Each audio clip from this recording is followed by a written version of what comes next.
Mock test paper आप एक भी नहीं करते या कोई बच्चा एक आधा सब्जेक्ट का एक आधा कर ले, ये सबसे बड़ी गलती होती है।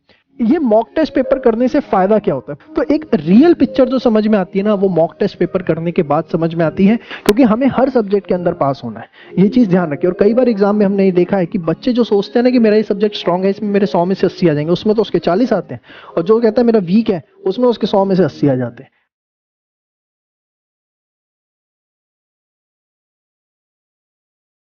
ये मॉक टेस्ट पेपर करने से फायदा क्या होता है? मॉक टेस्ट पेपर करने से सबसे बड़ा फायदा होता है, आपको पता लगता है पेपर मैनेजमेंट। पेपर मैनेजमेंट मतलब कि भैया मुझे कौन से क्वेश्चन सबसे पहले करने, कौन से क्वेश्चन बाद में करने, क्या मैं 3 घंटे में पेपर कर पा रहा हूँ, 3 घंटे में नहीं कर पा रहा हूँ तो मैं 3 घंटे में कितने मार्क्स का पेपर कर पा रहा हूँ। ये चीज़ें आपको क्लियर होती हैं। जब आपको ये चीज़ें क्लियर होती है ना, तो आपको अपनी गलतियां पता लगती हैं, और गलतियां पता लगती हैं तो आप फर्दर रिवीजन उस हिसाब से करते हो। सपोज मैं आपको एग्जाम्पल देता हूँ। आपने मॉक टेस्ट पेपर दिए, मॉक टेस्ट पेपर में आपने देखा कि यार मेरे पास जब कोई सपोज ओवरहेड का क्वेश्चन आया, या मेरे पास डिडक्शंस का क्वेश्चन आया, या मैं कहूँ मेरे पास चैप्टर 7 का क्वेश्चन आया लॉ में, तो मैं थोड़ा सा फंस गया। वहाँ पर जो है मेरे पास लिखने को जवाब नहीं था। बाकी इन चैप्टर्स के अंदर जो है मैं बहुत अच्छे से स्मूथली आंसर दे पाया, मुझे ऐसी कोई दिक्कत नहीं आ रही थी। तो आपको ये पता लग गया कि आपके कौन से चैप्टर वीक हैं, आपके कौन से चैप्टर स्ट्रांग हैं। उसकी एक लिस्ट बनती है, आपका खुद का एबीसी एनालिसिस होता है। एक एबीसी एनालिसिस होता है हम जो आपको देते हैं, जिसमें हम आपको बताते हैं ये चैप्टर अच्छे से करो, कैटेगरी ए के ये थोड़े ठीक ठाक कर लेना, सी वाले इग्नोर भी कर सकते हो, लेकिन खुद का एबीसी एनालिसिस होना बहुत जरूरी है। और वो जब आपको पता लगेगा कि जब आप मॉक टेस्ट पेपर देंगे। कई बार ऐसा होता है जो आपको लगता है आपका वीक है, लेकिन आप उसके क्वेश्चंस बहुत अच्छे कर रहे होते हो मॉक टेस्ट पेपर के अंदर। तो एक रियल पिक्चर जो समझ में आती है ना, वो मॉक टेस्ट पेपर करने के बाद समझ में आती है। अभी तक नहीं दिया है तो प्लीज इसको टारगेट बनाइए कि जैसे ही मेरा सिलेबस कंप्लीट होता है, रिवीजन कंप्लीट होती है, मुझे कम से कम जो है 3-3 मॉक टेस्ट पेपर करने, और बिल्कुल ही टाइम नहीं बचा तो एक मॉक टेस्ट पेपर तो कम से कम दे डालो। सेकंड सबसे बड़ा पॉइंट जो होता है, मॉक टेस्ट पेपर दे दिया आपने, ठीक है ना।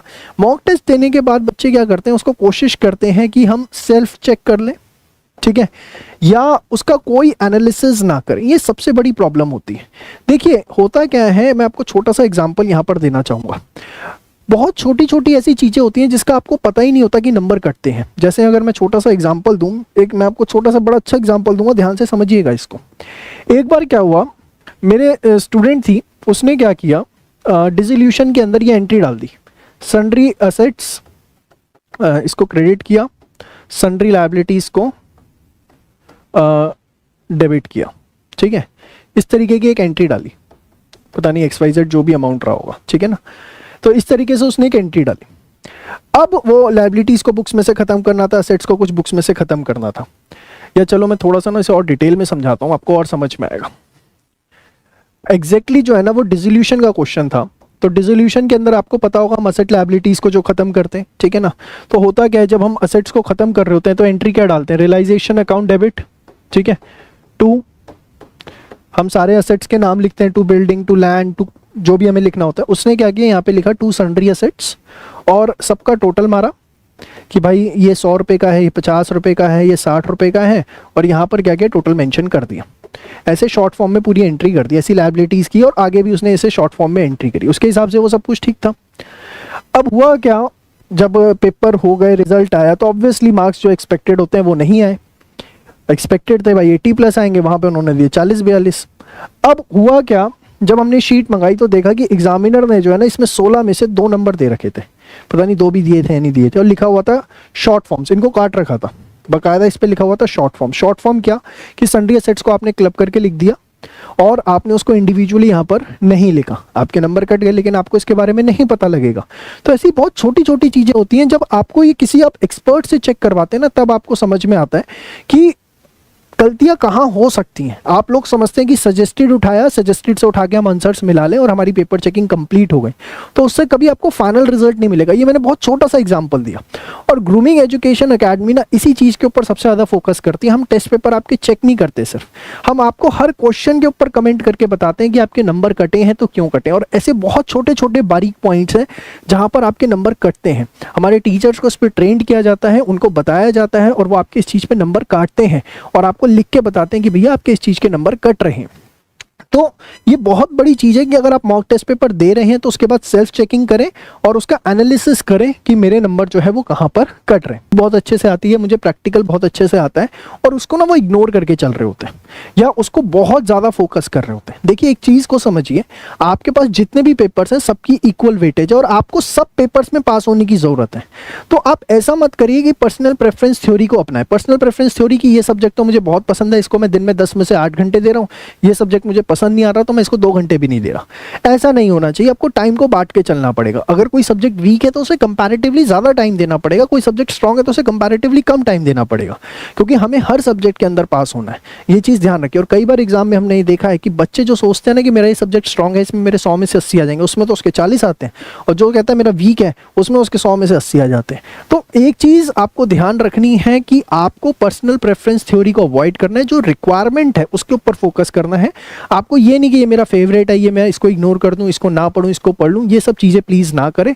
अदरवाइज जो है ये आपके लिए एग्जाम के अंदर बहुत ज़्यादा दिक्कत कर सकता है। तो अगर अभी तक कुछ आप किसी सब्जेक्ट को इग्नोर करते हुए चल रहे हैं तो प्लीज़ जो है उसको थोड़ा टाइम देना शुरू करिए, अदरवाइज ये आपके लिए बहुत ज़्यादा जो है प्रॉब्लम क्रिएट कर देगा। तो उम्मीद करूँगा समझ में आ रहा होगा आपको। मॉक टेस्ट पेपर हमें देना है, सेल्फ चेक नहीं करना, किसी एक्सपर्ट से चेक करवाना है, और उसके बाद हमें जो थ्योरी है और या जो प्रैक्टिकल है, हमें ये नहीं लेके चलना कि ये मेरा स्ट्रांग है, मुझे सारे सब्जेक्ट्स के ऊपर इक्वल फोकस करने की ज़रूरत है। अब इसके बाद मैं आना चाहूँगा चौथे पॉइंट के ऊपर।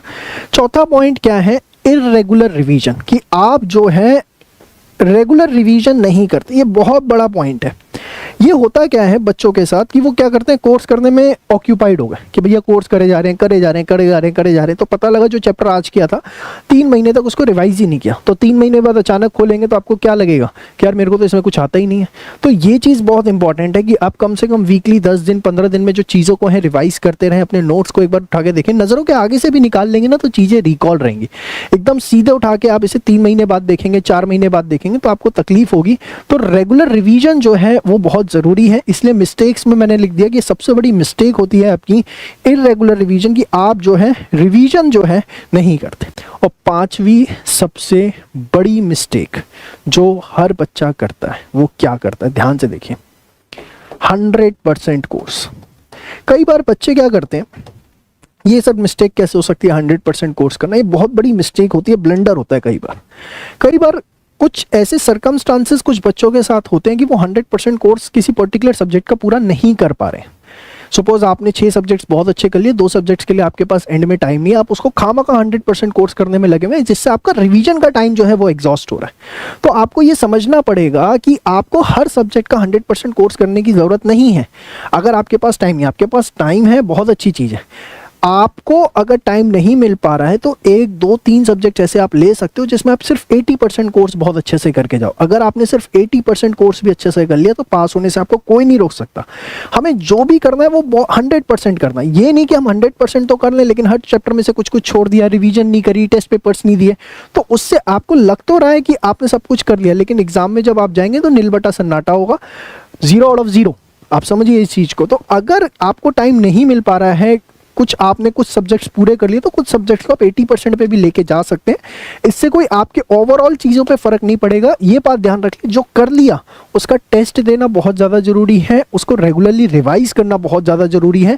अगर आप इन 2 चीज़ों के ऊपर फोकस नहीं करेंगे तो that will create the much trouble for you, instead कि आप 100% जो है चीज़ों को क्रिएट करना शुरू करें। तो उम्मीद करूंगा ये 5 बातें आपको बहुत अच्छे से समझ में आई। आपको सिर्फ और सिर्फ इस समय फोकस करना है ग्रुप 1 और ग्रुप 2 की ये जो रिवीजन बुक्स है, जो कि वैसे आउट ऑफ स्टॉक हो चुकी है, लेकिन आप लोगों की ह्यूज डिमांड पर हमने इसकी ई बुक PDF अवेलेबल करवा दी है, ग्रुप 1 की भी ग्रुप 2 की भी। तो अगर आप ग्रुप 1 दे रहे हैं तो ग्रुप 1 का, ग्रुप 2 दे रहे हैं तो ग्रुप 2 का, जो आप ले रहे हैं, या बोथ ग्रुप लेना चाहते हैं तो बोथ ग्रुप का, आप उसकी रिवीजन बुक्स की ई बुक्स ले सकते हैं। और ये साथ में फ्री रिवीजन लेक्चर्स आती है। अगर कोई चैप्टर है आपको रिवाइज करने में दिक्कत आ रही है तो आप उसका रिवीजन लेक्चर भी देख सकते हैं। मात्र 225 रुपए में ग्रुप 1 या ग्रुप 2, और अगर आप बोथ ग्रुप लेना चाहते हैं तो ये आपको मिल जाएगा सिर्फ 396 रुपीज में। सेम वे सेकंड सबसे बड़ी चीज, मॉक टेस्ट पेपर जिसके बारे में मैंने आपको बोला कि बच्चों के पास मॉक टेस्ट पेपर्स अवेलेबल नहीं होते, तो हम आपके लिए लेके आए हैं 5 मॉक टेस्ट पेपर्स ग्रुप 1 के, 5 मॉक टेस्ट पेपर ग्रुप 2 के हर सब्जेक्ट के, मतलब अकाउंट्स के 5, लॉ के 5, टैक्स के 5, कॉस्टिंग के 5, एडवांस अकाउंट्स के 5, ऑडिट के 5, EISSM के 5, FM इको के 5। और ये भी आपको मिलेगा 225 में। अगर बोथ ग्रुप लेते हैं तो आपको मिलेगा 396 में। इसमें आपको क्वेश्चन पेपर्स मिलेंगे, सजेस्टेड मिलेंगे, तो मॉक टेस्ट पेपर करने में इससे आपको बहुत ज्यादा आसानी होगी। सिर्फ ये कंटेंट जो है आप बहुत अच्छे से कर लीजिए, that is the revision book और ये जो मॉक टेस्ट पेपर है, अगर आपने ये अच्छे से कर लिया, विश्वास मानिए you will become the unstoppable और आप जो है एग्जाम के अंदर 101% पास होंगे ही होंगे। तो अगर कोई भी बच्चा हमारे कोर्स में एनरोल करना चाहता है तो लिंक हमारा शेयर कर रही है, आप उसे ज्वाइन कर सकते हैं। आप हमारे हेल्पलाइन नंबर 8888880402 पर व्हाट्सएप कर सकते हैं, कॉल कर सकते हैं और कोर्स की जो इन्फॉर्मेशन है वो आप ले सकते हैं। तो आज के लिए इतना ही, मिलते हैं नेक्स्ट वीडियो में, तब तक के लिए बाय बाय, टेक केयर, जय श्री श्याम।